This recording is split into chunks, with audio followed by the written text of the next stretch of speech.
I've made a lot of videos about the history of Return of the Jedi and about the maquettes that they used to create a lot of the characters that we know from the film.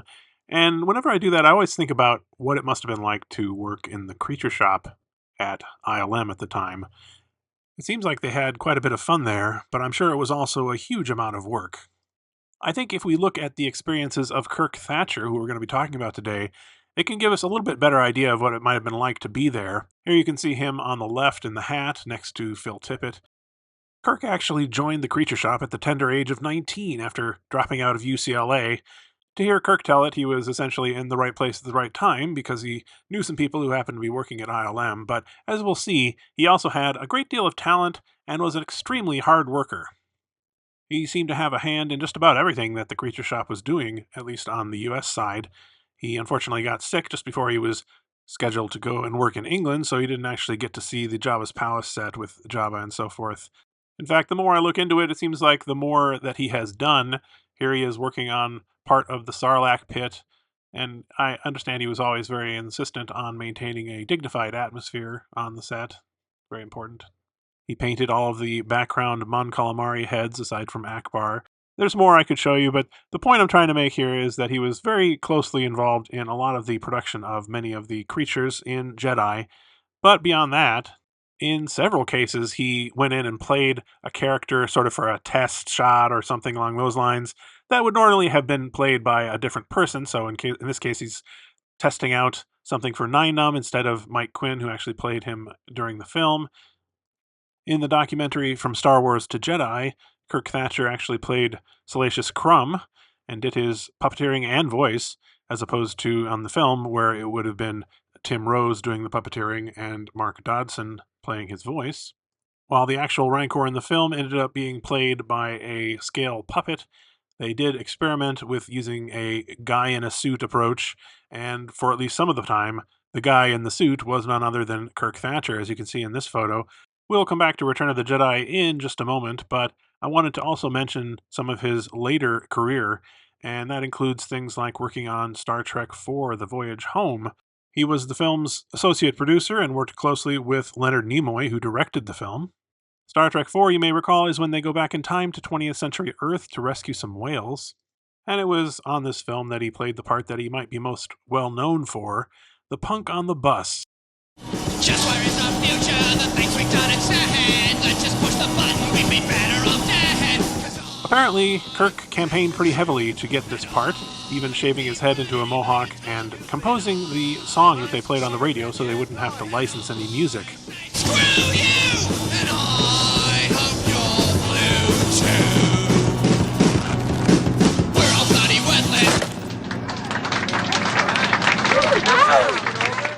He went on to work as a producer, writer, and director on various projects after that, including the Dinosaurs TV series and several Muppet-related movies. He co-wrote Muppet Treasure Island and actually most recently directed the Muppet Haunted Mansion movie. So he's had quite a career up until now. But of course, on this channel, we're most interested in his work on Return of the Jedi, and specifically, in this video anyway, on his work related to the line of character maquettes that were produced during that film. Kirk was one of the artists who were tasked with making designs for aliens to be in Jabba's palace, and in fact he came up with 3 maquettes, one of which, called Apple Slug, is what we're going to be talking about in most detail today. I think it might be best to just let Mr. Thatcher talk about his experience himself, as he did with Tom Spina of Regal Robot during a recent interview. I got the job, and again, I'm like, oh, I'm going to make creatures. And no, for about 2 months, I was painting walls and putting together metal shelving. And so at night, I would go to the rubber room with Tommy Santamond, who became a dear friend, and we would sit there and do these little, Sculpey maquettes. And, there were some that Phil had done for the Tauntauns, and there was already one of the Jabba sculpts. Maquettes were there, and so I'd seen a few, so I kind of got the drill. You just basically take a little piece of wood, 2x4, paint it black, put some armature wire, and just start sculpting whatever you want. And Tommy and I would just sit there while we're sculpting, because you would kind of design it, play around with it, and then sculpt it, and then bake it, and then paint it, and add details. So it wasn't like you did it in a day. They were a couple, 2 or 3 days each. The only input we've been given is it's a party. There's a party, a bunch of aliens, and he wants it to make the cantina scene look like just 10 times what the cantina scene was. Yeah, cantina scene on steroids. Yes, on steroids. Yeah, exactly. So I didn't know anything. I thought, well, I'm a gag guy. I mean, when I draw, I always think of personality or a gag or a bit that this thing would do.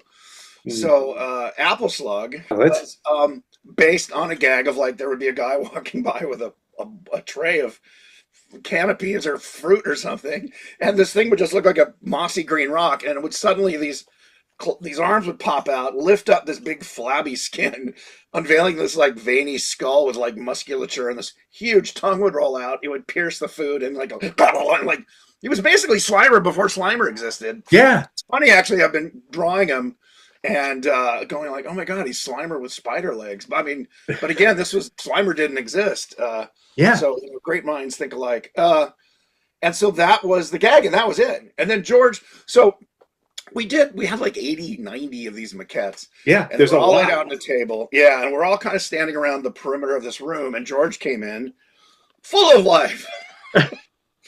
George just kind of comes in and like, hey, okay. And he would literally, it was like, look at one. I remember he picked up Apple Slug and the guy in the tank, and he was like, oh, that's fun. And then put it down. He goes, but it's too complicated. Like, oh. So he did like it at least. And he went around. He kind of started putting, I think, green stickers on ones he wanted us to make. I think they're actually red stickers or like an orangey red. But yeah, maybe it was red. Yeah, but like a sticker went on the ones that we were going to build. Because you can even see those stickers in some of the books and the behind-the-scenes photos. Oh, okay. Some of them still, still on there. Yeah, they're just little like things you would do for filing stuff. Yeah. These are early days. They didn't have the Lucasfilm filing system. And so then I guess they photographed him, and then we had to figure out how we were going to build them. One of his designs was later called the Hole in the Head alien, and I can't really get much of a better picture than I have here, unfortunately. But the other two were featured on the Smithsonian magazine from October 1990 that I showed earlier. You can see the Apple Slug there on the left, and then on the right is the so-called Hot Tub Alien, also designed by Mr. Thatcher. Unfortunately, none of these were actually selected to be in the film, but thanks to Regal Robot and their line of archive collection maquette replicas, we can at least get our hands on the Apple Slug. So let's go ahead and do that now. And here is the maquette itself. He's definitely got a lot of personality, I'll tell you that.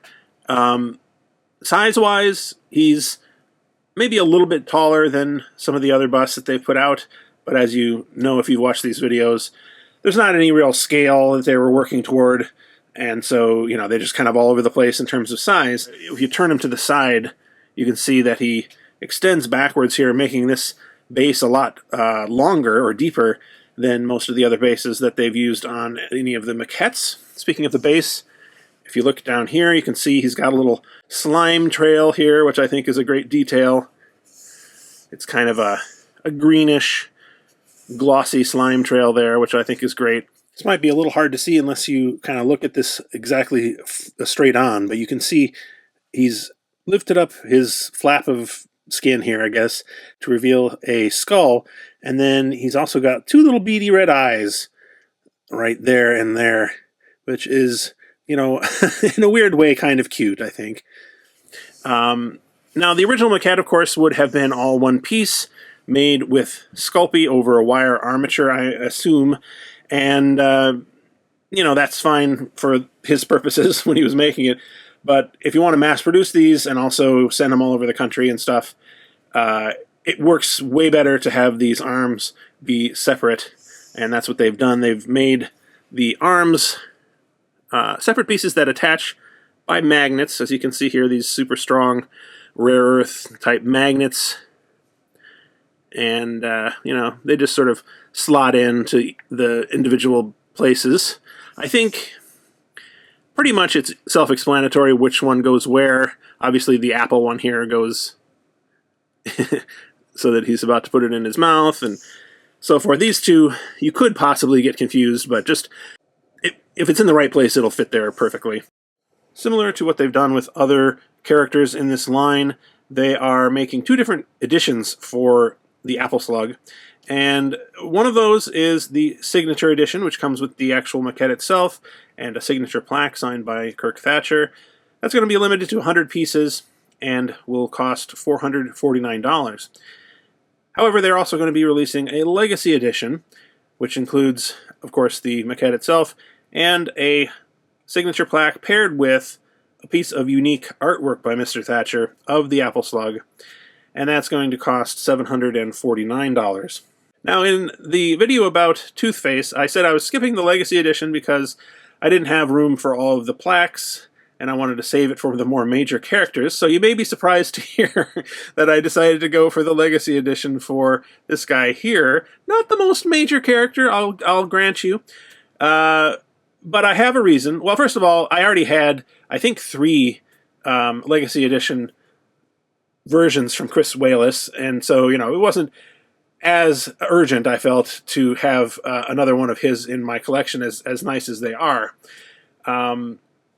Whereas with this one here, Kirk Thatcher, well, he did design 3 possible alien, you know, the 3 alien candidate maquettes, I guess you'd say, for Return of the Jedi. None of them were adopted, and they're, in terms of their kind of, I don't know, notoriety, the Apple Slug is definitely the highest up there, you know, the one that people would recognize the most, I feel. So the chances of them making another Kirk Thatcher one are not super huge, probably. Plus, you know, just to have a sketch by, you know, another member of the Creature Shop and someone who's done so many things since then as well is definitely attractive to me. But what really sold me on the Legacy Edition for this guy in particular was when I saw a little sneak preview of some of the sketches that Mr. Thatcher had done. And let me just say, they are amazing. They have so much personality, and they're also tied in, you know, many of them anyway, with him as a personality. That is to say, Kirk Thatcher as a person, his history, his personality, that I just thought I couldn't pass that up. So let me show you the one that I got, and then I'll talk about some of the ones that maybe you could possibly get. As you can see, it is the Apple Slug as the punk on the bus from Star Trek IV, and I mean, that's pretty awesome. Let's be honest here. Let's take a closer look at this. So we've got, you know, the Slug itself here. He's got his mohawk, he's got an earring, he's got his boombox, and his kind of, you know, spiked wrist band and neck band and so forth. I think this is awesome. I think, you know, looking at the previews, that he actually did 1 or 2 other takes on this. So, you know, you could still get a version of the punk on the bus, I guess, if you were to order this. But I'm really glad I got this one. And, you know, it just seems like it's an excellent tie-in with Kirk Thatcher. But he also has done many other ones. So you can see that he's taken the character of the Apple Slug, which is something that most Star Wars fans are probably not familiar with and definitely don't have a lot of affection for, and just injected it with a huge amount of personality. All of these are amazing. They've got him, you know, playing with Star Wars toys or ships, I guess you'd say, lightsabers, puppeteering other characters like the Rancor, Yoda, or Salacious Crumb. We've got him playing other parts, practicing with a Jedi training remote, even him as Sherlock Holmes and other characters and things like that. Just really, really good stuff. And I think anyone who got one of these would definitely be happy with what they get. Now, you may recall in part of Kirk Thatcher's interview with Tom Spina where he was talking about the little stickers that George Lucas would put on the ones that he sort of gave his stamp of approval to. And unfortunately, the old Apple Slug did not get one back in 1982 or whatever it was. But I would like to just say that as far as Mighty Jabba's collection goes, he has my official seal of approval. We'll just put this right here. Anyway, these are going to be going up for sale on Tuesday, the 2nd of June at noon Eastern Time. and it's on Regal Robot's website. I'll put a link to that in the video description. You can go there now, though, to look at a little preview, and also follow them on social media if you're interested. But yeah, I am very happy to add yet another somewhat obscure character to the collection, and beyond that, also a piece of artwork connected directly to one of the people who actually was surprisingly influential in the Creature Shop, and that's really cool to me as well. Thanks very much for watching, and we'll see you again soon.